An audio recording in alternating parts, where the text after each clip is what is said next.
I thought it would be fun to build Falling Water, which is a famous house designed by Lloyd Wright. I've already blocked out the major structures in Blender and uploaded the primitive blocks. I then duplicate the blocks to construct the entire house. The entire build will take a few days, but it's very relaxing, and walking around this beautifully designed house will be well worth the effort. I'll play an interview with Lloyd Wright while I build, to get into the vibe of the place. Mr. Wright, I've heard you say many provocative things about the other arts. What have you been reading, or what music have you been listening to? What paintings do you look at? All of them that are available, good and bad, because they're all features of architecture. They're all the arts are subject to the mother art, which is architecture. And when architecture was supreme, before it became moribund, they all belonged to architecture and were handmaidens of that great house. And when architecture ceased to be creative, became moribund, all these minor arts, as I call them, painting, sculpture, music even, although music and architecture are greatly parallel, same kind of mind, almost the same technique on a unit system. All those began to take a little shovelful of coals and start out on their own, to do their own way. And they've never flourished much since. In architecture, of course, we haven't had. And it's all a sort of a pitiful wreck of what was once a great household is now scattered and growing more and more helpless until architecture comes back again. Mr. Wright, women have excelled in such arts as writing and painting and sculpture. Why do you suppose we haven't had women composers or architects? I don't know about women composers. You mean in music? Mm-hmm. And painters, they've been some good women painters and good women composers, and no architects, because architecture is a pretty tough job. It's comprehensive, and you have to get your hands in the mud of which the bricks are made, and it's a pretty tough performance all down the line. I've always said that it was pretty difficult to be a gentleman and an architect at the same time. So I suppose that would be true of a lady, only more so. Could we elaborate a little bit on this parallel between music and architecture in society? Yes, I've always felt my father taught me. He was a preacher, but he was first of all a musician and made his living, or tried to, teaching music later on. He never was able to support us by way of it, and his life was a kind of tragedy. But he taught me that a symphony was an edifice of sound, and that it was built. And I learned pretty soon that it was built by the same kind of mind in much the same way that a building is built. And when that came to me, I used to sit and listen to the only master that was immaculate in my listening was Beethoven. He was a great architect, and he had a great disciple, and his greatest disciple was Brahms. Brahms was a true disciple, such as any man could be proud to have. If I had in architecture a disciple such as Brahms was, where Beethoven was concerned, I should be extremely happy. And perhaps I will have someday, but the two minds are quite similar because they arrange and build, conceive, develop, plot and plan in very much the same way. And both are working on a unit system, you see. There's the scale, the clef, and all the things that go in the notes on the scale, very like the thing an architect like myself does when he sits down to design a building. It's all on a unit system. You'll see little squares ruled all over the paper. And it all holds, the unit system holds the whole concept together in scale. so that one part isn't coarse and another part fine, and you'd have great difficulty but for the practice of the unit system and having a perfect synthesis of proportion. And that ensures the proportion of the thing. So there's a great sympathy between music and architecture. Mr. Wright, your Unity Temple, built more than half a century ago, is now a landmark in the architecture of the world. What would you say you achieved in it? I think that was about the first time when the interior space began to come through as the reality of the building. When you sat in the temple, you were sitting under a big concrete slab that let your eye go out into the clouds on four sides. Then there were no walls with holes in them. You'll notice that features were arranged against that interior space, allowing a sense of it to come to the beholder wherever he happened to be. And I'd been working on that thesis for a long time because it was dawning on me then, when I built that building, as later in the Hillside Home School, or about the same time, I guess, for my aunts, that the reality of the building did not consist in the walls and in the roof, but in this space within to be lived in. And that was a new countenance that a building should wear.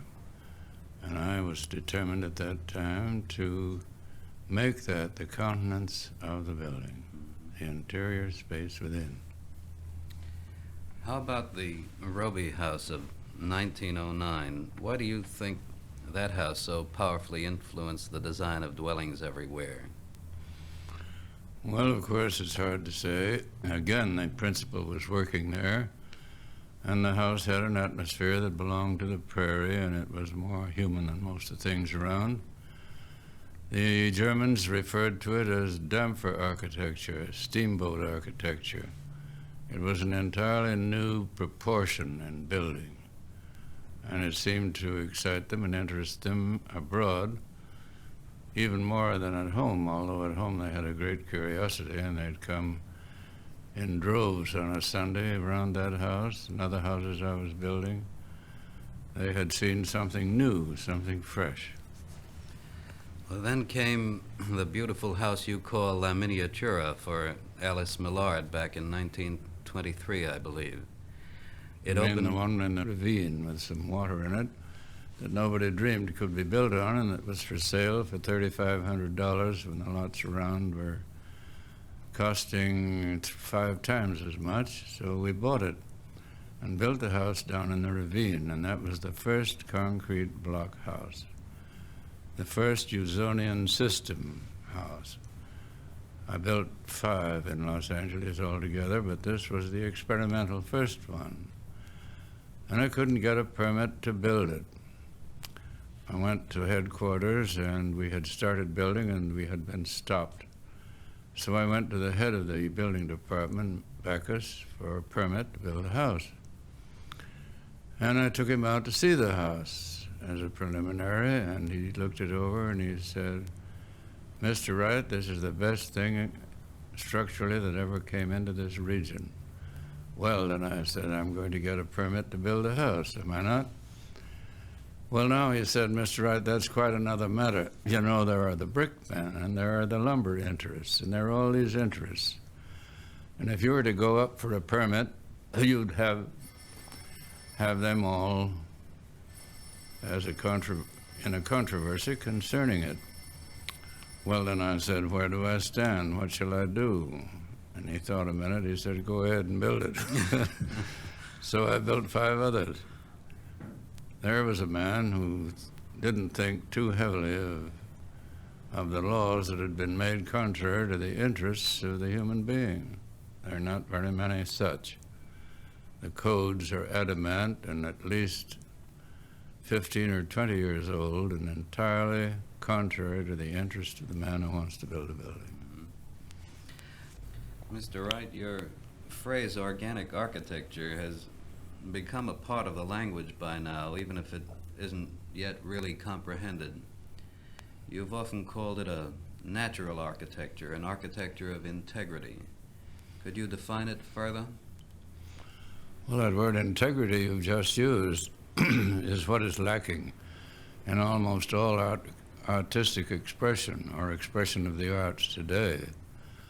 And integrity would imply natural, would imply nature in a profound sense. And when you proceed from generals to particulars, as you do when you are building, that's your natural gut.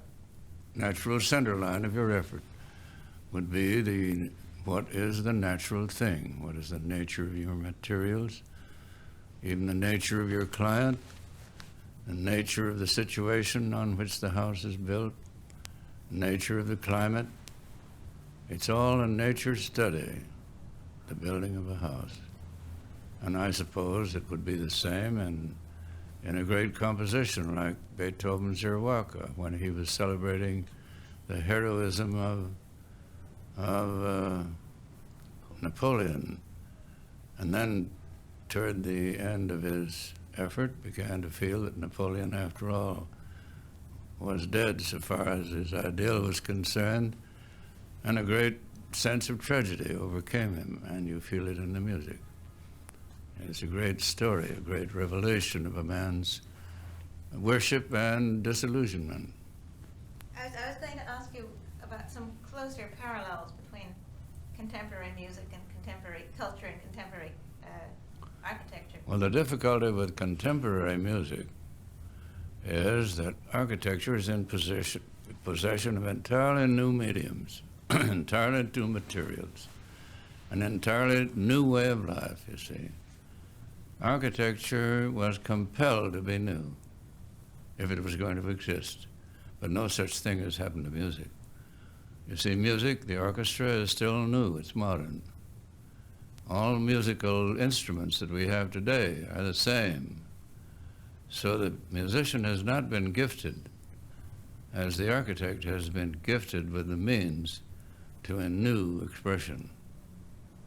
And they have only perhaps a vernacular which they can use to express themselves when they wish to be what they call modern. Now, modern is not necessarily new. Anything built today, no matter what its character or complexion, would be considered modern, but not necessarily new. But if it was new, it would certainly be modern. Mr. Wright, I suppose that Falling Water, built in Pennsylvania in 1936, must by now be the most famous house in the world. What is the nature of that house? 30 million people must have seen Falling Water by now. Perhaps the whole world has seen it. I guess it has. Mm-hmm. But it was a very simple expression of a man's love for that particular site, the music of the waterfall. And never before had I been given concrete and steel to build a building with. You see, when steel comes into your hand, you can pull on the building and you have what's called a cantilever.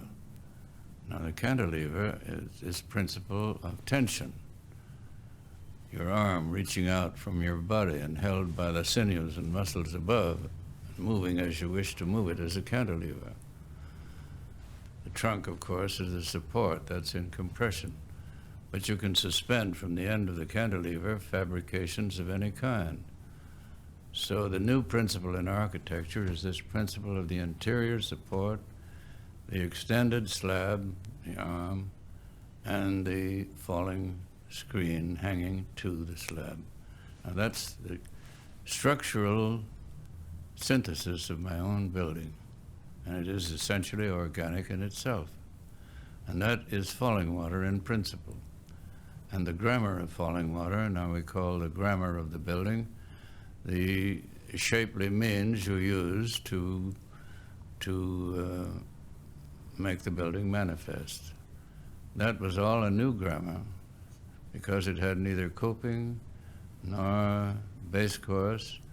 It was extremely simple, rounded edges above and rounded edges below, and slab surfaces, which had characterized the work always, In fact, Falling Water is no different from the work that preceded it in general design and effect, except for the details that go with steel and concrete. You can compare it with several houses that preceded it and see the same thing except for the top edges and the bottom edges. Mr. Wright, what are your first considerations in undertaking to design a house? The nature of the site, like Falling Water. And next, the nature of the materials you have to use and the people you're going to work for and what it is they want to live in. And you have to have an eye on what they want to live for, too. I can't see any future in anything but an individual type of architecture. If the Declaration of Independence in America means anything, and democratic life means anything, that's practically what it means. You see, I was at Taliesin, my country home, lying on the bench, the Dutch door half closed below. Great curiosity existed. It was during a tragedy at Taliesin, and people came in droves to look around, and two women ranged up on a Sunday morning, looked all around into the living room, and oh'd and ah'd, and how beautiful this was, and how that was so interesting. Then a pause. Finally, one of them said to the other, well, I wonder if I'd like living in a place like this as much as I'd like living in a regular home. Well, now that's the way it all began. These things were strange. They weren't accustomed. They were accustomed to stuffiness and a messy environment and things never going together, making a kind of commotion. And they didn't understand it and didn't want to understand it. They put it on like some old garment when they built a house without thinking. But now comes the necessity for not just taste, but some knowledge.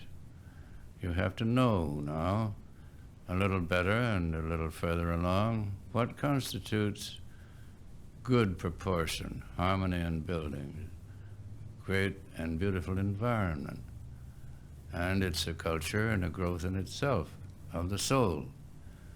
So the people who live in these advanced houses, I think that's what we can call them, must have a greater feeling for life.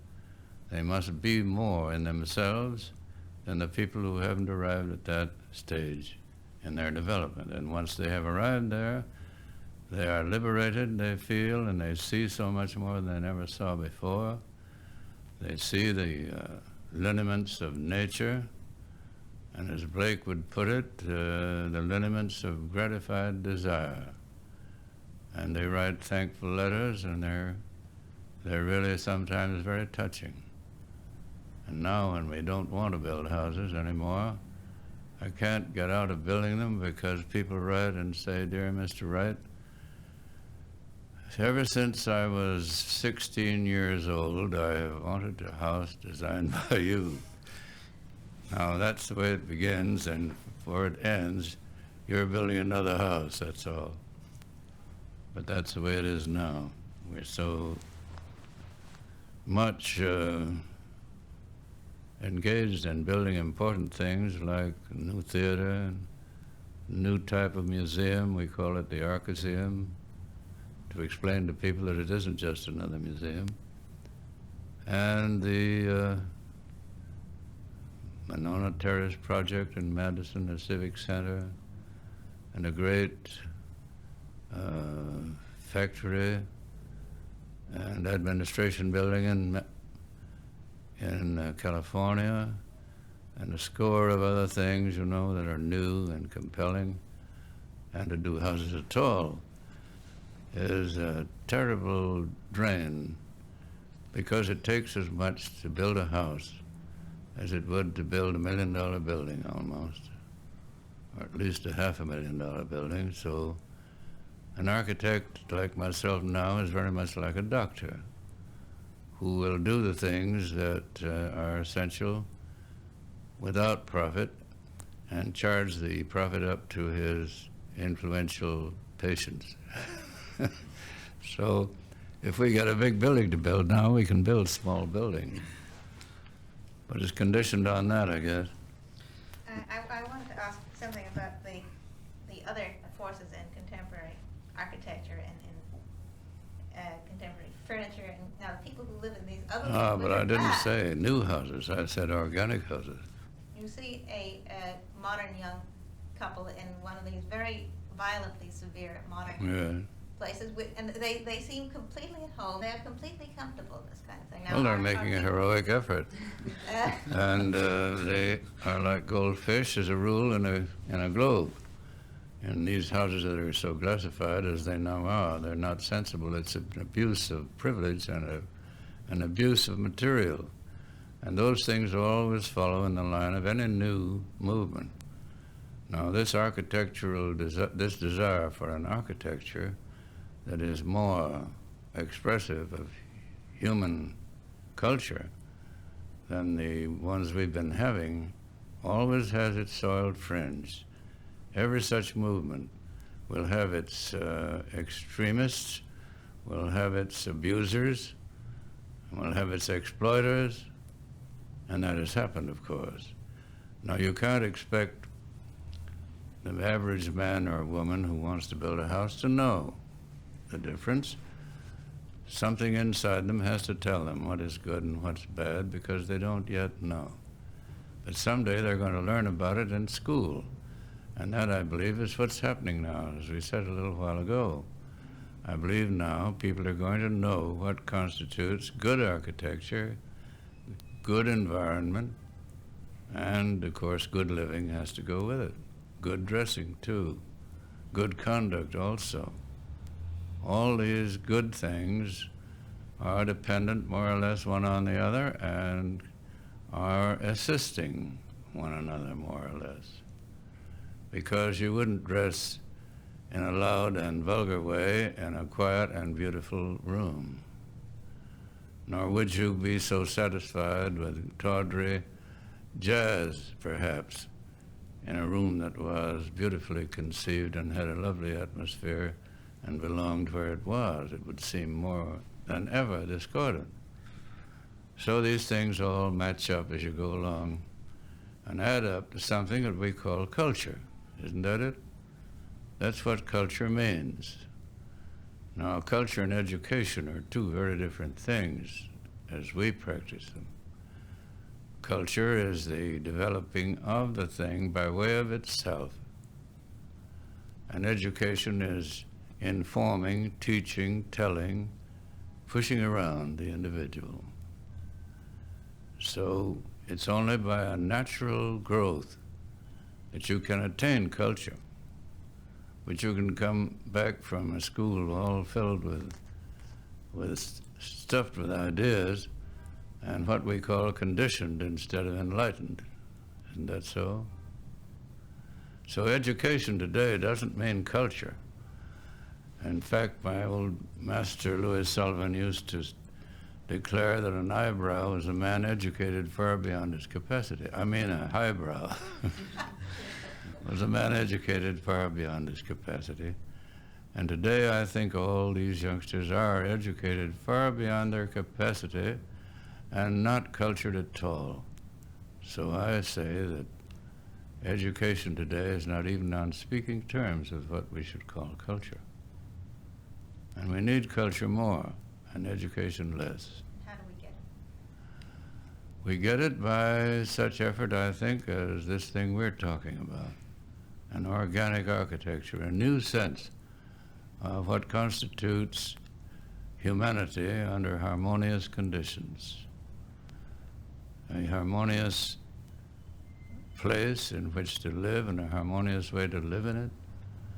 And it is greatly influential where all these various factors in human living are concerned.